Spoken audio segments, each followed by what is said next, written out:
আসসালামু আলাইকুম ওয়া রাহমাতুল্লাহি ওয়া বারাকাতুহু। হ্যালো ভিউয়ার্স, আমি ডাক্তার এম বখতিয়ার রহমান। আমি আছি আপনাদের সাথে। আজ কথা বলবো সুস্বাস্থ্যের জন্য হোমিওপ্যাথিতে কোন কোন ওষুধগুলো সেবন করা যেতে পারে।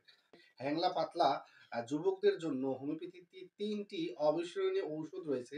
আর ৩টি ঔষধের ১ম নাম্বার ওষুধটা হচ্ছে R95। বন্ধুরা একটু ভালো করে খেয়াল করে দেখুন, আমি আপনাদেরকে ভিডিওতে দেখানোর চেষ্টা করতেছি।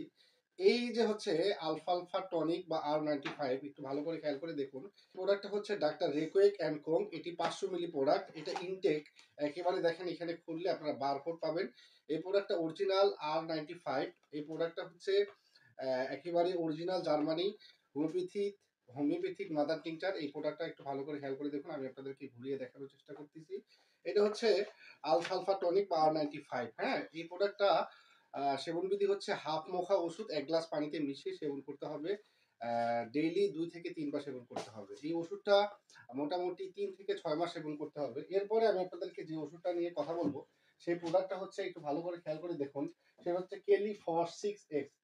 আমার হাতের মধ্যে দেখুন, এই যে কেলিফস 6X, এই ওষুধটা তৈরি করেছেন ডাক্তার রেকোয়েক অ্যান্ড কোং, এবং আমার কাছে যেটা আছে ডাক্তার ওয়েলমার সাহেবের। এই ডাক্তার ওয়েলমার সাহেব এবং ডাক্তার রেকোয়েক অ্যান্ড কোং এই ২ কোম্পানিরই এই ওষুধটা সেবন করতে পারবেন। এটা সেবন বিধি হচ্ছে ৪ টা করে ট্যাবলেট চকলেটের মতো চুষে খেতে হবে। দিনে ২ থেকে ৩ বার সেবন করতে হবে। এরপরে আরেকটা যে ওষুধ সেবন করতে হবে সেটা হচ্ছে আলফালফা মাদার টিংচার। এই ওষুধটা সেবন বিধি হচ্ছে ১০ ফোঁটা ওষুধ ১ কাপ পানিতে মিশিয়ে সেবন করতে হবে। ভালো থাকুন, সুস্থ থাকুন। আসসালামু আলাইকুম ওয়া রাহমাতুল্লাহ।